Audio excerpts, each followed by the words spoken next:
Return of the Manhwa Sect, or the Blossoming Blade. Either way that you like to call it, it doesn't change the fact that this manhwa or webtoon is a goddamn banger. I mean, I already knew this when I read the first season and it finished in the tournament arc, but my god, are these last few 4 chapters, or like between the arc of the Tang Clan and Chungmyeong, or Manhwa specifically, is oh my god, it's fucking amazing, okay?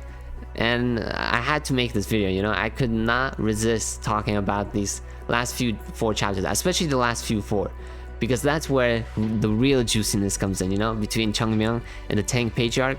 Because the Patriarch, first of all, when he heard from one of his like sons that Chungmyeong mentioned the 13th dagger, which I don't know why Chungmyeong did that, like that's a secret dagger, but I think he didn't knew that because his friend, like old pal from the past, was just talking about it and he didn't know it was a secret like 10th technique of like the Tankling or whatnot. But let me just talk about the Patriarch, okay, and his attitude. My god, man, I thought he was like a noble person, but nah, when he came to the family residence and like talked shit, I know it was to learn Chungmyeong, but man, that was disrespectful as shit. Like he didn't have to do that. He was talking to the family head like, oh, now you think you have the guts to talk to us, huh? Oh, it looks like you need to get some ass beating, huh? Especially your son and whatnot.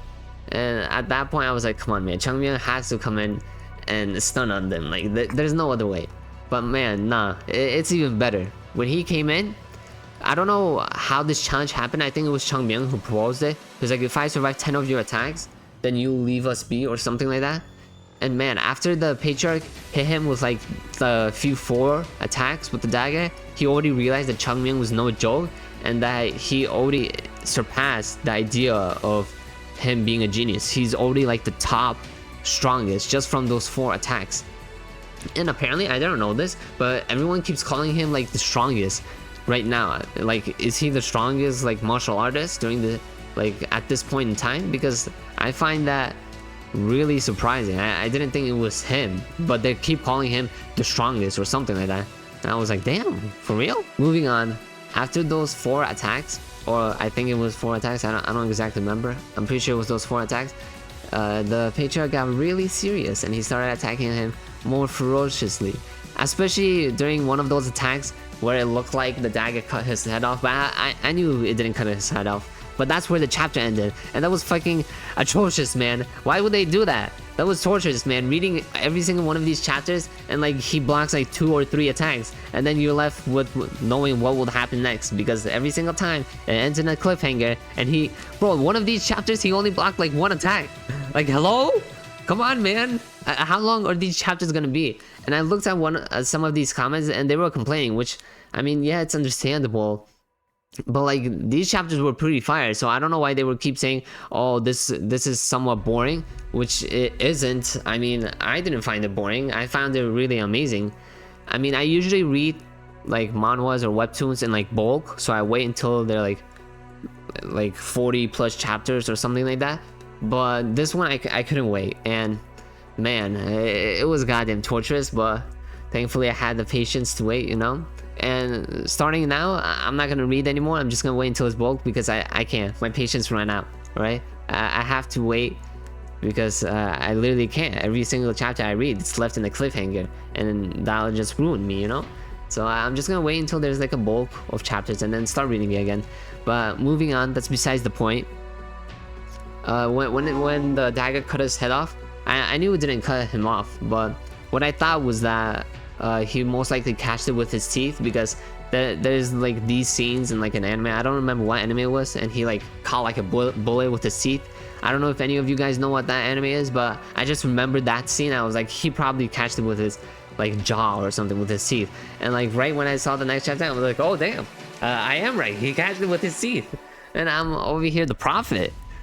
But after that, there was like few more like attacks, which, I mean, I thought he'd be able to block all of them, Chungmyeong, but he didn't. He actually had trouble with like the last 2 attacks, which I was surprised by, because he was talking like he knew all these attacks. I mean, he did, but he talked about them like he could block it easily, but I guess that was him in the past. Like, if he had his past strength, this would be nothing. And he also mentioned that these attacks were stronger from the past. So I don't know if this guy, this Patriarch, he's stronger when compared to his past pal, Changmyung's past pal, like the other Tang clan. I don't know if he was a Patriarch as well, but I think he was like the in-line Patriarch. But yeah, he was talking about him, the one who like talked about the 13th dagger to Changmyung.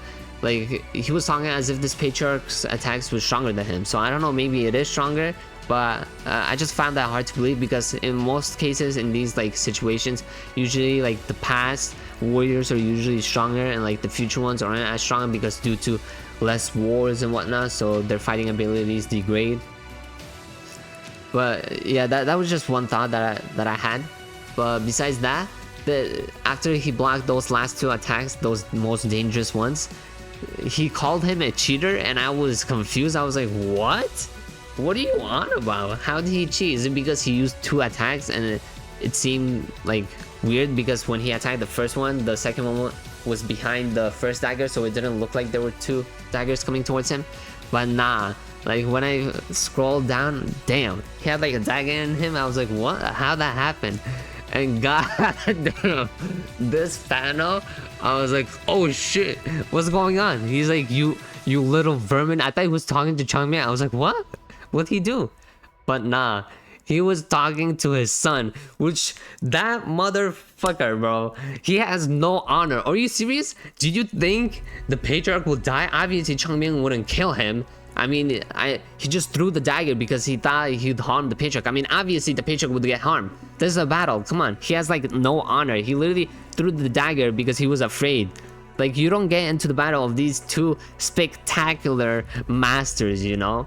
Especially Changmyung. He's a one of a kind. He blocked like 10 attacks from the strongest warrior at this point in time.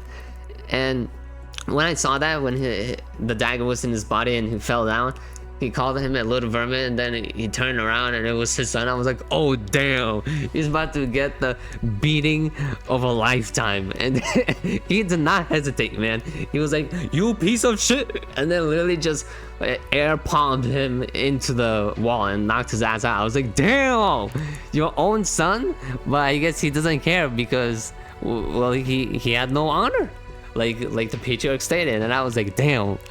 Oh my god, he has no chill. He doesn't care if it's his son, maybe his wife even. Imagine if it was his wife that was there and threw the dagger. God damn. But yeah, this is gonna teach his son a lesson. And damn, but this probably brought a lot of disgrace to the Tang clan family because everyone witnesses there. And like, especially his like comrades, they were like, we don't trust you because, well, look, Changmyung fought fairly, but the Tang clan, it looked like they cheated, and that disgraces their name. So now he's just left there, the Patriarch just standing there. They're like, damn, I really am dog shit. Like, damn, my own family member really did this. But at least he like made it up by like treating him or like bringing him to the best doctor, because apparently the Tang clan has like the best doctors. Which, I mean, I guess it makes sense since they what do you call, since they're proficient in poison. That's basically their main point. They have daggers that are poisonous, so I guess they have some medical knowledge. And especially since Changmyung got attacked by like a poison dagger, he would have survived. I mean, I already knew Changmyung would survive. There's ain't no way the main character is about to die or go into like a 3-year coma. Hell no. But yeah, that was pretty fucking amazing, and I can't wait more. Even though I can't read it because I'm gonna be waiting again until there's like bulk of chapters, but I can't wait the interaction between the Patriarch and Changmyung after Changmyung wakes up. But damn, these last few chapters, or in general, the Tang clan versus the Hua Sect were amazing. And we haven't even gotten to like the area where they have to get like their resources for like the elixir pill, which I find amazing, man. Oh my god, the story pacing is fantastic, man. The Tang clan, and then they have to go to like a different area so they can get the elixirs, which that would be a whole different conflict because they're not allowing anyone inside. Which, I don't know if I'm missing something. Maybe they allow the Tang clan, but I don't think so. But either way, this is a fantastic fucking story, and I recommend you guys to check it out if you haven't already, which I don't know why you haven't. I don't know what you're doing, because this is fucking amazing. You know, it's like the most amazing mural like one of the most amazing Miura manhwas out there right now. You can check it out in webtoon if you search up the Return of the Blossoming Blade, or like the Blossoming Blade. It has like two names, the Manhwa Sect and the Blossoming Blade. But either way, I recommend you guys to check it out. And that's all from me today. So see you guys next time. Peace.